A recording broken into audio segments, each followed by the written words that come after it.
Thank you. And yesterday evening, in addition to the rain, there might have been something else a little unusual that some of our borderland residents might have noticed. Yeah, so lots of unusual things happening yesterday. There was, in fact, an earthquake that many borderland residents felt, including our crews here in ABC 7. I also felt it too. Yeah, I was actually asleep at the time, but I did hear from a couple people about it later on and saw some of the notifications as well. But we did receive some phone calls from viewers in Horizon, Socorro, and the Upper Valley, all saying that they felt it as well, all across the borderland. And my friend actually lives in Central, and I live in the far east side, and definitely felt, I should have been asleep, but I felt it. So according to the U.S. Geological Survey, the rumble you may have felt last night was a 5.4 magnitude earthquake in Culberson County, and that's our eastern counties here in Texas. It happened about 120 miles away from El Paso, and this happened roughly around 7:47 p.m. last night. Now, the USGS also says there were two smaller earthquakes shortly after, a 2.9 magnitude quake at 7:57 p.m. and then another 2.9 magnitude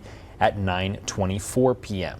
And be sure to stay up to date on all that information as far as the earthquakes. We did send an alert about that this morning. Other important local and national stories. The KVIA News app is the place for all that information. You can also get breaking news alerts sent straight to your phone. Just scan that QR code.